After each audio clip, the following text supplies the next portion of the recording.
제주에서 1차 산업은 지역 경제의 근간이자 생명산업으로 오랜 역사를 함께 해왔습니다. 하지만 전 지구적인 기후위기, 초고령 사회, 수입 개방 등 여러 이유로 절체절명의 위기를 맞고 있죠. 지역 경제 위기 현실을 진단하고 그 해법을 모색하는 연석기획 세 번째 순서, 제주 지역 경제의 뿌리, 1차 산업의 현실과 활성화 방안을 놓고 토론해 보겠습니다. 잠시 후에 뵙겠습니다.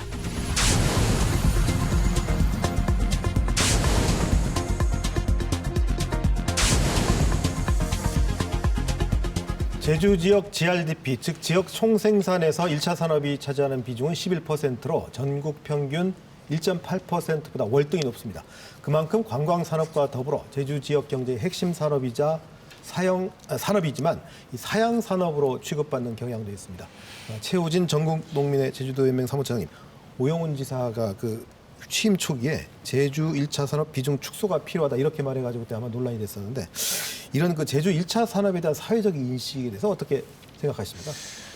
네, 그때 당시에 도지사의 사과를 저희 농민단체가 직접 받아내기도 했는데 농업으로 봤을 때 먹고 살기 힘들 때의 농업의 중요성과 지금 사회가 발전하면서 이 국민들이 느끼는 농업의 중요성은 인식의 차이가 있을 수는 있습니다.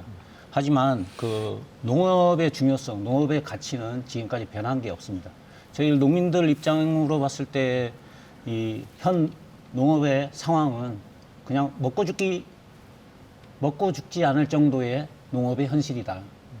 어떻게 보면은 농업의 공익적 가치는 항상 존재하지만은 이거를 잘못 인식해서 국민들이 우리나라의 식량 사정이나 그 다음에 농업의 현실을 인식하지 못한 그런 상황에서 나오는 그런 발언이나 인식들이라고 저희들은 생각하고 있습니다. 네.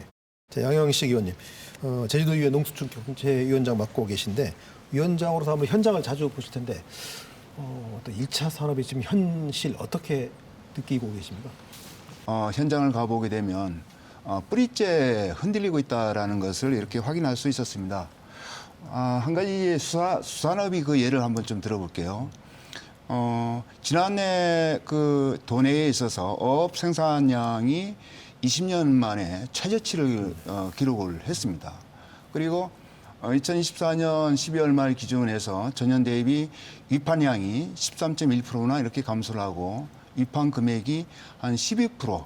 그러니까 금액으로 따지게 되면 한 527억이 이렇게 감소가 돼서 어선업자들이 상당히 그 경영에 어려움을 많이 이렇게 좀 겪고 있습니다. 특히나 이제 최근 이 기후 변화로 인해서 고수온이 이렇게 좀 장기화로 인해서 어장이 아주 이제 축소가 이렇게 좀 되고 있고 더욱이 이제 경영비 상승으로 인해서 이 출어를 이렇게 포기하는 그런 어선들도 이렇게 많아지고 있습니다. 그리고 이 육상 양식장도 이렇게 언론을 통해서 이렇게 많이 좀 보았을 텐데 지난해 고수온이 좀 장기화가 이렇게 좀 되면서 광어가 한 221만 마리가 이렇게 폐사가 돼 있고 피해 금액이 한 53억이나 이렇게 좀 되고 있습니다. 네.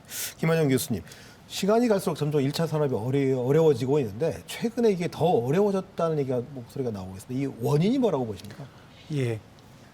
과거에는 저희 1차 산업이 어렵게 만드는 주요 요인이 결국은 WTO 농업협상, 우루과이 라운드의 WTO 농업협상과 또 우리나라가 적극적으로 FTA를 추진하는 과정에서 이제 농산물 시장 개방 또는 어업 포함해서 시장 개방이 우리 1차 산업을 어렵게 만드는 주요 요인이었습니다.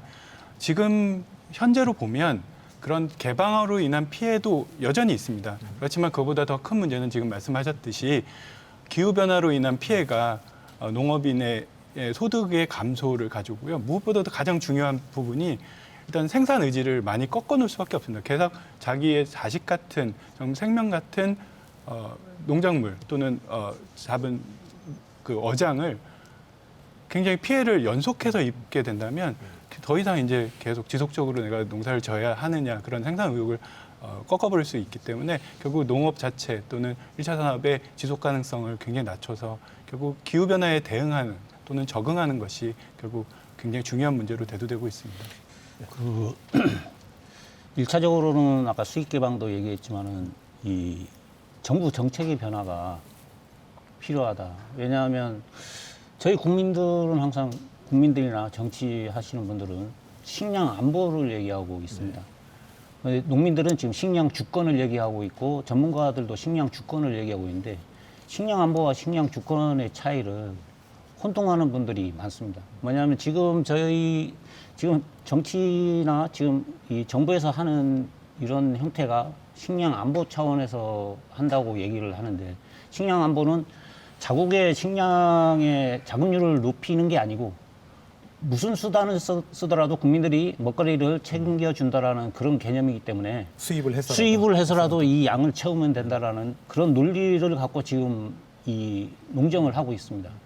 그러면은 우리 국내의 농민들이 살아나갈 수 있는 이 방법이 점점 없어지는 거고 그럼 자체 우리 국내의 농민들은 점점 설 자리를 잃어나가는 겁니다.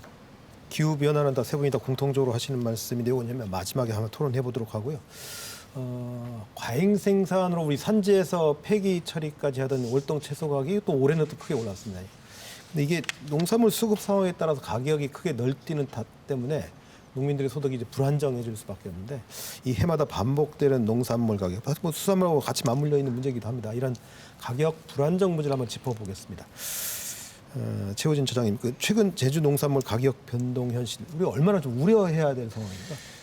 지금 이 농산물 가격이 한동안은 작년 같으면 하락세로 보이다가 올해 들어서 다시 상승세를 보였습니다. 그래서 어떻게 모르시는 분들은 농가들이 엄청난 수익을 올렸다라고 생각을 할 수도 있겠지만은 기후 재난으로 인해서 수확량이 엄청 감소를 했습니다. 어떤 그런 원인으로 인해서 가격 상승이 일어난 부분도 있고 그런데 이런 가격 상승이 일어났을 때 바로 하는 것이 뭐냐면은 정부의 수입 정책입니다. 그 활동관세 수입으로 인해서 뭐 관세를 거의 제로화 하다시피 해서 수입을 해버리기 때문에 어차피 그러면은 저희들이 이 지금 무를 예를 들었을 때 작년 대비 한 2배 이상의 가격으로 지금 유통이 되고 있는데 갑자기 이 할당강세 수입을 발표를 하고 나서 반토막이 나서 지금 가격이 형성되고 있습니다. 그러면은 농가들이 이 수확량 감소로 인해서 해봐야 큰 수익이 아니고 과거의 수익만큼의 그것보다 조금 더 올랐으면 올랐지 엄청 큰 폭의 수익을 얻고 있지 않은데 이런 수입 정책으로 인해서 다시 가격이 또 떨어지고 이렇게 하다 보니까 농가들이 이 어떤 가격에 대한 믿음이 점점 사라지고 있는 그런 현실입니다. 그 수확량이 줄어들기 때문에 가격이 오른 건데 거기다가 수입해서 들어와 버리면 결국 가격도 같이 또 떨어지지 않느냐 뭐 이런 말씀이세요. 양이 안 되는 그런 상황이죠. 그러면 어쨌든 가격 안정을 위해서 유통 문제가 좀 중요한데 어쨌든 그 원인으로 수입 정책 탓이다라고 지금 원인 분석을 해주셨어요. 다른 두 분은 이 원인이 그러니까 이 유통 문제가 되게 중요한데 유통 문제가 해결되지 않은 근본적인 원인은 뭐라고 보십니까? 뭐 제주라는 어떤 그 섬이라는 지역적인 어떤 특성도 일조를 하고 있고 그리고 농산물이 그 유통 구조를 보게 되면 좀 단순한 게 아니라 상당히 좀 복잡하게 좀 이루어지고 있다라는 점이죠. 그러니까 뭐 생산자에서 이제 그 산지 유통업자로 이렇게 이어지고 거기에서 다시 이제 도매시장에서 이제 소매업자로 거기에서 이제 소비자까지 이르는 그 과정이 상당히 좀 다단계적인 그런 유통 구조를 갖고 있는 게 상당히 좀 문제가 있다. 그런 과정에 있어서 물류비가 상당히 좀 상승하고 있잖아요. 그러니까 생산자가 받는 그 가격과 그리고 이제 소비자가 지불하는 그 가격 간에 있어서의 이 차이가 좀 문제점으로 좀 많이 좀 발생하고 있다고 이렇게 보여지고 그래서 특히나 이제 육지부에서 생산하는 농산물하고 이제 가격 경쟁 면에 있어서 제주가 상당히 좀 불리한 위치에 있다고 이렇게 보여집니다. 복잡한 유통 구조를 문제점으로 지적하셨습니다. 저희 제주 지역 입장에서는 농산물의 유통 라인에 있어서 우리 제주 지역 농민은 최고 약자일 수밖에 없습니다. 물론 저희 제주 지역에 도매 시장이 없는 것이 그 농산물 유통 측면에서 가장 취약한 부분이고요. 도매 시장이 없다라는 것은 가격 형성 기능이 없는 거예요. 그러니까 제주 농민들은 결국은 우리가 주산지고 주산물로 재배하고 있는 품목인데도 불구하고 가격 형성 기능이 없고 결국 주어진 가격을 대부분 받아들일 수밖에 없는 취약한 구조를 가지고 있습니다.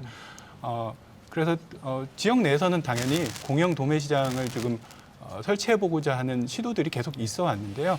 그래서 그 대안으로 현재 지금 온라인 농산물 도매 시장이 AT 농수산물 유통공사를 통해서 지금 2023년 말에 지금 개설이 되었고요. 공영 도매 시장을 추진하되 그 전 단계로 그 과도기적인 단계로 온라인 도매 시장을 적극적으로 좀 활용할 필요가 있고요.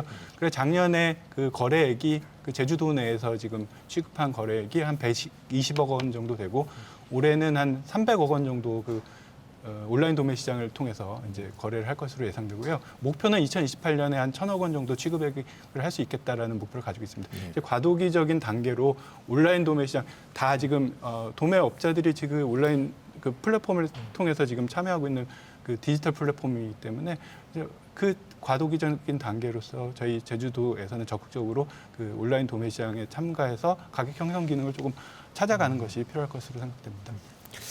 근데 이 문제 해결을 위해서 제주도가 내놓은 대안이 있긴 있습니다만 전국 최초로 제주농산물 수급관리연합회 설립했고 그리고 지난해에는 제주농산물 수급관리센터를 개소했는데 뭐 어떤 센터냐고 물어보면 되게 추상적이고 답하시더라고요. 생산자가 주체적으로 농작물의 파종부터 수확과 판매까지 결정해 자율적으로 수급 안정을 꾀한다는데 참 말은 좋은 말들이 다 모여 있는데 이게 이제 실제로 어떤 효과를 거두고 있는지 이런 방향으로 가면 문제를 해결할 수 있는 건지 한번 어떻게 평가하시는지 의견 한번 들어보죠. 지금 과잉 생산을 주로 얘기를 합니다.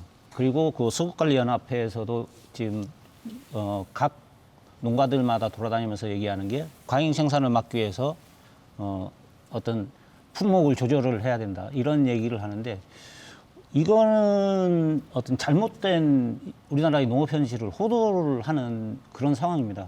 뭐냐면 과잉 생산이라는 게 우리나라 그 자급률상 과연 그럼 100% 이상이 되는 농산물이 과연 있는가?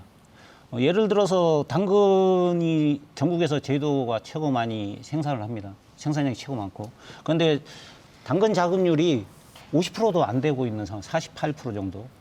그리고 자급률이 좀 높은 게 이제 양배추, 무가 자급률이 좀 높은데 그것도 이제 자급률이 점점 떨어지고 있습니다. 왜냐하면은 과잉 생산이라는 명분으로 계속 줄여라 하고 수입은 계속 늘리는 상황이기 때문에 가격이 계속 하락하다 보니까 그 자급률이 100%였던 게 98%, 92% 이렇게 계속 떨어지는 상황을 만들어 나오고 있거든요. 아까 제가 처음에 식량 주권을 얘기한 이유도 그런 이유입니다. 식량 자급률이 48% 되는 상황에서 과연 이 자급률을 갖고 과잉 생산을 얘기할 수 있는가? 수입 정책, 수입하는 물량을 방어하기 위해서 이 수입 물량은 팔아야 되니까 제주도 내의 농가들은 조금만 생산해라. 이거는 논리에 맞지 않는 거고, 그리고 그런 의미에서 수급관리연합회가 할 수 있는 일이 어떻게 보면 너무 한정적이다. 그리고 이거는 현실을 호도하는 그런 지금 정책이다라고 저희들은 얘기하고 있습니다. 이 농산물이 특징이라는 게 상당히 수급이 좀 불안정하다. 수급이 불안정하다 보니 이제 농가들이 그 소득이 불안정할 수밖에 없다고 이렇게 좀 보여지고, 그래서 여지껏 해왔던 그 방식이라는 것이 이 과잉 농산물을 이렇게 과잉 생산했을 시에 이러한 시장 격리를 이렇게 통해서 이렇게 가격 안정화를 추구를 해왔는데 실상 과연 그 가격 안정화에 크게 도움이 되었느냐라고 했을 땐 상당히 좀 물음표가 있고, 또 한 가지 지적을 받아왔던 것이 천문학적인 어떤 이 재정 낭비라는 지적도 좀 받아온 게 또한 이제 사실입니다. 그래서 이것을 이제 사전에 이제 개입을 해서 생산량을 이렇게 조정을 하는 것이 가격 안정에 이제 도움이 되지 않나. 이런 좀 선제적으로 이제 수급 관리를 이렇게 통해서 이 사전에 이렇게 개입을 하는 것이 가격을 안정화하는 데 있어서 이 어떤 좀 가장 효율적인 좀 방법이 아닌가, 저는 좀 그렇게 생각을 합니다. 그래서 이러한 농식품부에서도 여기에 대한 어떤 좀 관심을 좀 갖고 있고, 지난 이 국회에서도 국정감사에서도 이제 수범 사례로 이렇게 좀 인정을 좀 받은 바가 있는데 저는 이 앞으로 이 농산물 수급관리위원회가 좀 더 이 활성화가 되기 위해서 또 성공적으로 이렇게 가기 위해서는 이 품목별 이 농가들이 참여율이 확보가 좀 돼야 된다고 좀 생각이 되는데 여기에 대한 부분은 이제 감귤이라든가 아니면 이제 그 당근 같은 경우에서는 참여율이 한 90% 이상이 되고 있는데 나머지 품목들이 상당히 좀 미흡한 부분이 있다. 50% 이하인 경우도 좀 많고 해서 좀 걱정되는 부분도 없잖아 있습니다. 최우진 처장의 그 부분에 대해서 계속 과잉 생산을 말씀하시는데 일례로 과잉 생산을 저희가 이 모든 사람들이 과잉 생산만 계속 얘기하고 있습니다. 그럼 일례로 저희가 작년 초에 콩 가격이 제주도의 콩 가격이 갑자기 하락을 했습니다. 서쪽에서 심었던 콩을 동쪽에서 콩을 심으라고 유도를 했습니다. 무를 줄이기 위해서. 그래서 콩 수매를 했는데 가격이 떨어졌습니다. 그 농협조합장들이 모여서 뭐라고 논의를 하냐 하면은 과잉 생산이다라고 해서 동쪽의 콩 장려를 중단을 했습니다. 그러면 과연 우리나라의 콩 자급률이 제주도 내만 보는 게 아니고 우리나라 전체적으로 내용을 봤을 때 우리나라 콩 자급률이 뭐 90% 가까이 되나 100% 가까이 되나가 아니고 콩 자급률이 7.7%밖에 안 되고 전부 다 수입을 하고 있는데 거기에서 과잉 생산을 얘기한다는 게 그거는 터무니없는 얘기고요. 어떤 우리나라 식량 자체에서 어느 정도 수준의 생산량, 자급률을 갖춰서 그다음에 그 이상이 생산되는 거는 과잉 생산이라고 얘기할 수 있지만은 지금 우리나라 현실에서 과잉 생산이라고 얘기할 수 있는 작목이 없습니다. 그리고 쌀도 마찬가지. 지금 뭐 제주도에는 쌀이 없지만은 우리나라 생산량이 지금 자급률 96% 정도밖에 안 됩니다. 그러면 쌀이 과잉 생산이라고 얘기하는 거는 우물 수입 물량의 40만 톤 이상의 우물 수입 물량이 지금 들어오기 때문에 그 물량 때문에 과잉 생산이라고 얘기하는 거고 그래서 농식품부에서도 지금 그런 과잉 생산을 막겠다라고 해서 터무니없는 정책을 지금 내놓고 있지 않습니까? 뭐 대화 면적을 강제로 감축시키고 이런 네, 것이. 재발론 다시 듣죠. 제가 좀 말씀드릴게요. 네. 제가 이제 뭐 정부가 지금 추구하고 있는 이제 수입에 대해서 이렇게 찬성하는 건 절대 아니고 사실 이제 자체 수급 조절도 이렇게 중요하지만 저는 이제 또 이제 그 어떤 수입에 대한 대책도 함께 이제 마련을 해야 된다고 좀 생각이 됩니다. 그러니까 제주가 아무리 제주만 이렇게 뭐 자체적으로 이렇게 수급 조절을 이렇게 한들 정부가 이제 중앙정부가 이제 막대한 양이 그 수입을 이제 지속적으로 이렇게 한다라고 했을 때 어떤 그 이 제주에 있어서의 그 수급 관리가 큰 의미가 있겠냐 이거죠. 그러니까 저 얘기는 우리가 이제 그 국제 사회에 있어서 특히나 이제 또 우리만이 어떤 수입을 하지 않고 우리만 작업을 이렇게 한다라는 것은 좀 그렇고 어느 정도 이제 수입을 해야 또 이제 가격도 이제 어느 정도 안정화된 측면도 있고 해서 중요한 것은 어떤 정부의 어떤 무차별한 그 어떤 그 수입, 지속적인 수입 여기에 좀 문제가 있는 것이 수입 자체가 이제 문제가 있다. 이거는 저는 그렇게 보이지는 않거든요. 잠깐만요. 일단 교수님께서 중지를 하셔야 될 것 같습니다. 교수님께서 해주시죠. 지금 좋은 말씀들 해주셨고요. 저는 뭐 중립 정도로 말씀을 드리고 싶습니다. 일단 제주 지역 경제에서 1차 산업 농업이 차지하는 비중이 크다고 말씀하셨고 다 알고 있는 사실인데요. 그렇기 때문에 우리가 무슨 중앙정부가 아니고 지자체 차원에서 이런 수급연합회나 뭐 센터를 만들어서 수급 조절을 자율적으로 좀 시행해보는 것 자체는 저는 동의하는 편입니다. 그런데 한 가지 이러한 생산 조절이나 뭐 시장에 조금 개입하는 정책으로 비출 수 있어서 그런 부분들은 현재 조금 조심스럽거든요. 그래서 관이 조금 나서는 것보다는 역시 자율적인 이 자조금 협회, 그 품목연합회를 중심으로 이제 모여서 진행이 되고 있는 건데요. 지금 중요한 부분이 그렇습니다. 이제 수급 조절을 우리 제주도 내에서 하는 것들은 저는 기본적으로 동의하는데 좀 보완해야 될 부분 아마 그 농민단체나 제주 지역 농민들이 그런 부분들을 신경 쓰실 건데 마늘도 마찬가지로 결국은 우리가 자체적으로 제주 도내에서 조절을 했다 하더라도 수급 조절 잘했다 하더라도 육지부의 전남 쪽에서 또 따라주지 않으면 그렇죠. 그게 결국은 가격이 뭐 폭락할 수도 있고 뭐 그런 역효과를 낼 수도 있거든요. 그런 부분에 대한 것들은 좀 면밀히 좀 살펴봐서 이 제도를 운영해야 될 것 같습니다. 지금 결국 농산물 수입 문제가 같이 지금 결부돼 있습니다. 최근 정부가 이 물가 관리 대책으로 할당 관세 수입 정책, 즉 한시적으로 수입하는 물품의 일정 물량에 대해서 관세를 0% 부과해서 이 수급 안정을 꾀하는 정책을 확대하기로 했습니다. 제주 주요 작물이 해당 품목에 대거 포함돼서 농가에 적지 않은 타격이 예상됩니다. 최장님부터 이 말씀 좀 시작해 보실까요? 네.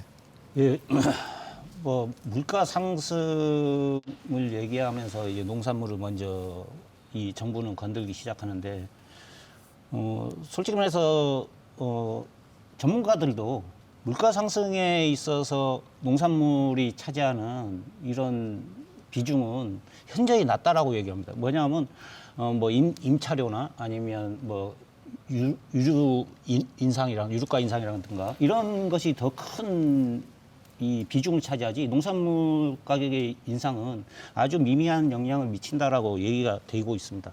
그런데 지금 지금 현 상황에서도 월동채소가 가격이 오르고 있다고 하니까 이제 할당관세 수입을 발표를 하고 엄청난 양의 또 물량을 수입하고 그렇게 하다 보니까 농가들은 계속 마이너스 농사만 계속 지을 수밖에 없고, 어떻게 이 농민 자체를 물가를 잡으라고 했는데 정부는 농민만 계속 때려잡고 있는 이런 상황이라고 저희들은 계속 주장을 하고 있습니다. 자, 그럼 이런 상황에서 이 문제 어떻게 해결해야 되는지 한번 토론해 볼까요?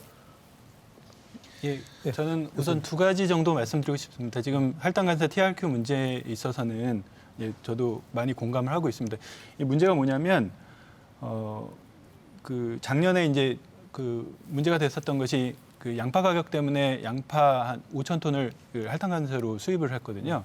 근데 이제 작년 4월에 이제 그 수입된 양파를 저율관세로 수입된 양파를 이제 풀었는데 시장에 그 가격을 4월 30일날 조사를 해보니까 작년 얘기입니다. 이제 수입산 양파 가격이 1,700kg당 1,700원대였고 국산은 한 1,300원 정도였어요. 오히려 수입산이 비쌌어요.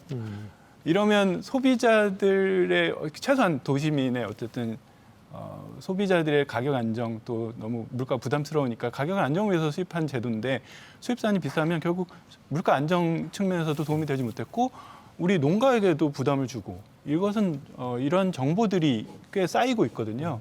이런 어떤 불합리한 정보 그 수입 시행을 정보를 잘 모아서 아무래도 농민 단체들에서는 중앙 정부를 좀 압박할 필요가 있습니다. 이런 정보들이 계속 도출되고 있거든요. 정책을 도입했더니 오히려 정책이 역효과가 나버리고 역효과가 나는 사례가 많습니다. 두 번째로는 아까 이 가격 측면에서 우리가 수급연합회와 수급관리센터만 언급을 해서 조금 논의를 나눴는데요. 그 보조하는 기능으로서 제주는 이제 제주 농업 디지털 센터까지 만들었습니다. 이게 아무래도 수급 관리, 그러니까 예측과 관측, 그러니까 농산물 관측과 예측을 위한 디지털 농업센터인데요. 사전적으로 이런 수급 관리가 좀 잘 되려면 이런 디지털 농업센터의 기능이 굉장히 중요하다고 생각하고, 기왕 이 지자체 중에서 최초로 그 수급 관리 그 디지털 농업센터를 세운 만큼 아무래도 좀 힘을 실어줘서 이제 디지털 농업과 관측 또 예측을 좀 정확하게 해서 농민들에게 좀 정확한 정보를 사전적으로 잘 제공한다면 수급 관리가 조금 더 잘 되고 이런 작물들의 어떤 가격 변화에 조금 대응할 수 있지 않을까 싶습니다. 지금 할당관세 적용을 하면서 수입을 늘리는 이유가 물가를 잡기 위한 수단이라고 하는데, 솔직히 말해서 뭐 작년에 뭐 금사과, 금배추 뭐 이런 얘기들이 많이 나왔습니다. 대파 논쟁이 있었죠. 근데 실제로 그때 당시에 농가가 받아들이는 금액은 그렇게 높지가 않았습니다. 뭐냐면 유통에서 계속 상승하는 금액까지 합쳐서 소비자한테 가는 이런 상황인데, 이거를 농민들의 책임, 농산물의 책임으로 이걸 떠넘긴 겁니다. 그래서 작년에 저희 뭐 농산물은 죄가 없다라는 이런 구호도 외치면서 했었는데, 정부가 작년에 했던 정책이 뭐냐면은 유통업자에게 더 싸게 내처럼 마트에 더 싼 가격으로 내철화해서 보조금을 계속 주는 겁니다. 그리고 농민들한테는 어떠한 그 보조도 없이 계속 그 상태를 유지하고 있던 거고. 그럼 농민들은 수확량도 감소했고 가격도 제대로 못 받고 그 다음에 가격은 또 떨어뜨리니까 농민들은 그만큼 이중의 고통을 겪는 겁니다. 예. 저 역시 그 처장님께서 지금 말씀하신 거에 대해서 동의를 좀 합니다. 이 정부가 이제 항상 이제 내세우는 것은 이제 물가 안정 정책이다라고 이렇게 하는데 실질적으로 그 수입에 있어서의 어떤 뭐 적정 수입이 아니라 그 지나친 이 농산물 대량이 이제 유입될 가능성이 이제 할당 관세로 인해서 이렇게 높아진 면도 없잖아 있습니다. 그래서 저 역시 이러한 그 이 제주농산물 수급관리 그 연합회가 이렇게 출범을 해서 이게 좀 성공적으로 가기 위해서는 여러 가지 좀 제도적인 좀 보완도 좀 필요하겠다는 좀 생각도 들고 앞서 이렇게 말씀드렸다시피 이게 이제 우려하는 점이 어떤 우리 제주만이 어떻게 좀 자율적으로 열심히 한들 이게 성공할 수 있는 보장이 없다라는 것이죠. 그러니까 정부가 어떤 그 수입에 대한 어떤 지속적으로 이렇게 대량 수입으로 이렇게 했을 시에 이게 좀 무의미해진다라는 점이 상당히 좀 우려스러운 점이 없지 않아 있습니다. 세 분 말씀을 들어보니까 그러면 결국 제주농산물수급관리센터가 제주센터가 아니라 전국센터가 되어야만 이 문제를 그나마 해결할 수 있는. 이 전국적으로 다른 지자체도 같이 이렇게 함께 가야죠. 네, 이 성공적으로 가기 위해서는. 이 수급관리센터가 과잉 생산을 막기 위한 수급관리센터가 돼야 되는 게 아니고 어떤 수입 물량까지도 같이 감안해서. 예. 만약에 제주도나 전국적으로 생산량이 높아지고 어느 정도의 식량자금률을 어느 정도 갖추는 상황이 되면 수입을 줄여라고 이렇게 요구할 수 있는 그런 단체가 돼야 되지. 그냥 수입 물량에 맞춰서 우리가 돈을 더 받기 위해서 이거 물량을 줄여야 된다. 다른 작물로 옮겨라. 이런 것은 어떻게 보면 해결책으로 볼 수가 없습니다. 수입 물량에 맞춘다기보다도요. 저는 이게 수급관리연합회가 이제 전국적으로 좀 확산이 되다 보면 이 수급관리위원회 그 연합회의 그 목소리가 있지 않겠습니까? 중앙정부에 대한 그런 목소리도 좀 커질 것이고 해서 수입에 대한 어떤 뭐 견제라든가 이런 대책 마련이 좀 더 많아질 거라 이렇게 좀 보거든요. 알겠습니다. 이 주제는 이 정도에서 마무리하겠습니다. 제주 1차 산업에 가장 큰 영향을 미치는 부분이 지금 계속 얘기한 부분 중에 하나가 기후위기 아닐까 싶습니다. 각종 자연재해로 인한 피해는 물론 생육 환경 변화에 대한 대책 마련이 지금 시급하다는 목소리가 높습니다. 이상기후가 일상기후가 되는 시대, 이 제주 1차 산업이 나아갈 방향 한번 종합적으로 모색해 보겠습니다. 김 교수님, 그 농작물 재해 관련해서 대책 중에 이제 보험이 있습니다. 이게 농작물 재해 이 보험 어떤 한계가 있고 어떤 개선 방안이 있을까요? 예. 제주 저희 지역의 농작물 재해보험 가입률이 한 47% 정도 되는데 전국 평균은 한 52% 정도 됩니다. 그러니까 전국 평균보다 가입이 적다는 거죠. 네. 제가 2022년에 제주 지역 농작물 재해보험 개선 방향에 대한 연구 용역을 수행해서 지역 농민들도 많이 만나보고 농민 단체나 농협 관계자들도 만나보고 설문까지 시행을 했었습니다. 당시에 말씀드리면 저희 제주 지역 농민들이 이제 농작물 재해보험을 바라보는 그런 불신과 불만이 정말 컸어요. 이거는 그 수준이 정말 높아서 그 이후에 가입률이 지속적으로 조금씩 낮아지고 있는 상황이에요. 2024년까지. 그 원인은 결국은 정부의 좀 비대칭성이라고 할까요? 그 농민 입장에서는 자기의 경작지와 자기가 기르는 농작물에 대해서는 가장 잘 아는 게 그 해당 농민입니다. 근데 실제로 피해가 발생했을 때 평가사가 와서 평가할 때는 그만큼 모르죠. 그리고 자기들이 가지고 있는 보험이니까 보험 약관과 기준에 의해서 평가를 하게 되면 해당 농작물에 대해서 너무 잘 아는 농민과 평가사 간에 결국 갈등만 있고 그리고 농민들은 제대로 보상을 못 받았다고 굉장히 불만과 불신만 커지는 상황이었고요. 또 과학적 근거가 약간 부족해서 가장 문제가 됐었던 것이 레드양 열과 문제였어요. 그 열매 터짐 현상인데요.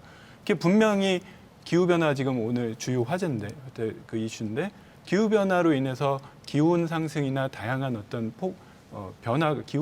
기후변화가 있어서 그 분명히 그런 열과 현상이 더 빈번하게 생기는데 그게 자연재해라고 분류가 되지 않아서 그 농작물 재해보험 쪽에서는 보상을 하지 않는 것이 문제였습니다. 물론 이번에 작년 말쯤에 이 좀 농림축산식품부에서는 좀 긍정적으로 바라봐서 레드형 열과 문제에 대해서는 조금 그 보상을 그 농작물 재해보험에서 보상을 하는 쪽으로 지금 방향을 하겠다라는 방침이 나오긴 했는데요. 그렇듯이 굉장히 그 보상 문제에 대한 불만이 컸습니다. 결국은 보상 문제와 또 가입의 절차 문제 뭐 그런 것들을 개선한다면 결국 그 장기적으로 보면 현재 이 불신을 좀 잠식시키고 결국은 기후변화에 대응해서 최후의 마지노선으로서의 농작물 재해보험의 정책은 계속 지속되고 더욱더 가입률을 좀 늘려야 될 필요성이 있다고 생각합니다. 정부에서 원래 농작물 재해보험 그 예산을 한 200억 가까이 지금 삭감을 했습니다. 왜냐하면 지금 정부가 이 농작물 재해보험 대안으로 지금 농업수입안정보험을 지금 대안으로 내세우고 지금 농가들한테 거의 밀어붙이기식으로 지금 진행을 하고 있고요. 그래서 전국적으로 지금 농민들이 반발이 거세고 제주도에서도 그거에 대한 설명회는 한번 있었던 걸로 압니다만은 이 농작물 재해보험이 아직 제주도나 전국적으로 확고히 지금 발붙이지 못하고 있는 상황인데 지금 수입안정보험이라고 해서 이거 정부가 농업에 대한 책임을 보험회사 하나에 전부 다 전가시키겠다는 이런 걸로 해서 지금 이 보험을 지금 진행하고 있거든요. 그래서 저희 농민들도 농작물 재해보험에 대한 문제점을 계속 제기하면서 이거 개선점을 만들라라고 했는데 이거는 뒷전으로 하고 지금 예산까지 삭감하면서 수입 안정보험으로 이걸 바꾸려고 하는 것에 어떤 정책을 갖고 과연 이거를 하고 있는가. 준비 과정도 거의 전무하다시피 2015년부터 뭐 시범 사업으로 해서 했는데 이거를 갑자기 지금 무작정 진행하려고 하는 게 어떤 의도인지는 저희들도 이거 궁금합니다. 수입, 농민들 수입을 보장해 준다는 건데 과연 그러면 기준 가격을 누가 정할 거냐? 농협보험이 기준 가격을 농민들을 위해서 그러면 이 정도 농사지어서 먹고 살 수 있을 정도의 금액이 어떤 건가를 기준 가격을 농협보험이 과연 정할 수 있겠습니까? 그 기준 가격에 대한 지금 논의도 안 해놓고 이 보험을 지금 계속 밀어붙이고 있는 거고 어떻게 보면은 보험회사 살려주는 이런 보험밖에 안 된다. 지금 재보험도 마찬가지 보험회사 살려주는 보험이라고 저희들은 인정하고 있고 보장하는 수입의 범위가 어디냐가 기준이 어디냐가 되게 중요해요. 예, 기준이 가장 중요해요. 알겠습니다. 자, 이제 오늘 마지막 그 질문이 될 것 같은데요. 그러면 앞으로 제주 1차 산업이 경쟁력을 갖추기 위한 방안, 그 이를 위해 필요한 정책 방향은 뭐라고 생각하시는지 종합적으로 한번 토론을 해보도록 하겠습니다. 위원장님. 제가 몇 가지 좀 추려서 좀 말씀을 좀 드려보겠습니다. 이 제주 농산물에 대해서 이제 품목별로 어떤 그 적정 그 재배 면적 그 관리 그리고 이제 품질 관리가 좀 철저히 좀 이루어져야 되겠다는 좀 생각을 좀 갖고요.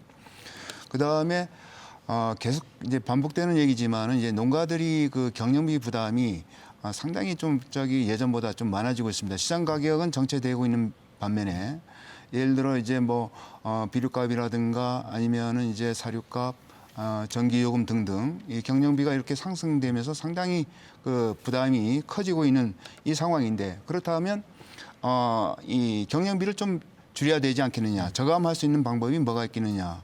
라고 했을 때 빅데이터라든가 아니면은 이제 그 AI 등 이 첨단 기술을 이렇게 좀 활용해서 농산물의 어떤 생산성이라든가 효율성을 좀 극대화시킬 필요가 있겠다라는 좀 생각을 좀 갖고요. 그 다음에 우리 제주라는 브랜드, 제주의 브랜드 가치는 청정 아니겠습니까? 그렇죠. 그래서 이 친환경적인 이 농산물로 브랜드화를 이렇게 구축을 하는 것이 또한 앞으로 이 그 미래의 좀 경쟁력이 뒷받침될 수도 있겠다라는 좀 생각을 갖고 하나 덧붙인다라면 제주도는 이제 관광이 좀 메카입니다. 그래서 이 관광이 어떤 그 이 제주의 이점을 좀 살려서 농업과 관광을 결합한 그런 농업 관광을 활성화하는 것을 이제 모색을 하는 것도 경쟁력을 뒷받침할 수 있는 하나의 방법이 되겠다. 이를테면은 힐링 농업이라든가 치유 농업 같은 경우도 좀 우리가 좀 더 앞으로 관심을 좀 가져야 될 분야라고 좀 생각이 되고 한 가지만 덧붙인다라면은 이제까지는 이제 전통적인 이제 필드 농업 방식으로 이루어졌는데 이 지속 가능한 농업이 발전을 하는 데 있어서는 좀 한계가 있지 않겠나 좀 이렇게 좀 생각이 됩니다.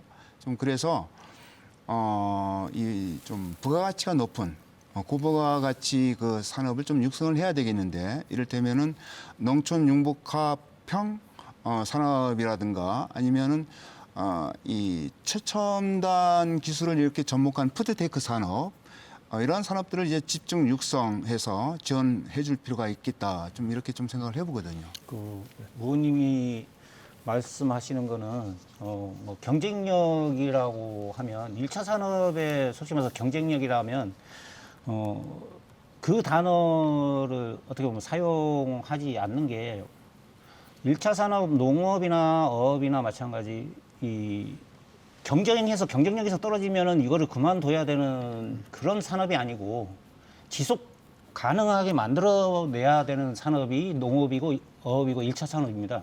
그것이 국민들의 식량이고요. 그리고 아까 말씀하신 것을 보면 돈 되는 산업으로 만들자라는 건데 돈 되는 산업을 만들기 위해서는 기존의 이 농민들의 삶이나 지금 하고 있는 농업에 대한 기본 밑바탕이 있어야 돈 되는 산업으로 발전을 시킬 수 있는 겁니다. 그리고 지금 1차 산업의 제도의 가장 큰 문제점은 뭐 수익 문제나 이런 것도 있지만은 임차농의 문제를 해결하지 않고서는 그 1차 산업을 더 발전시킬 수가 없다. 왜냐하면 지금 제주도의 부재지주가 70%라고 저희들은 판단을 하고 있습니다. 정부에서도 이 데이터는 없습니다. 그런데 저희 주변의 농가들을 지금 조사를 계속하고 있는데 지금 상태로만도 한 70% 이상이 넘습니다. 그러면 이 사람들은 정부의 어떤 정책적인 지원도 하나도 못 받고 농사를 짓고 있는 것이며 임대차 계약서도 없습니다. 그러면 만약에 예를 들어서 뭐 비료보조 사업이 있다. 그러면 이 사람들은 임대차 계약서가 없기 때문에 비료보조 사업을 못 받습니다. 그러면 자기 돈 다 주면서 비료를 사야 되고 그리고 만약에 작물이 뭐가 잘못됐다. 그러면 정부에서 정책적으로 보조를 해줘야 된다. 뭐 저기 태풍이나 이런 걸로 했을 때. 근데 이 사람들은 전부 다 소외되어 있는 상황입니다.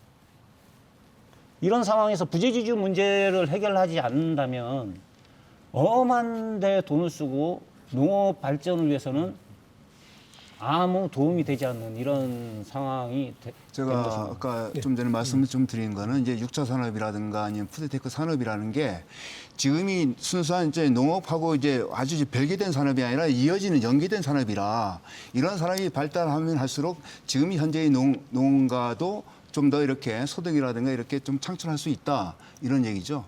네. 지금 우리 농민들의 자본력과 그다음에 뭐 푸드테크 뭐 영어로 해서 뭐 많이 합니다.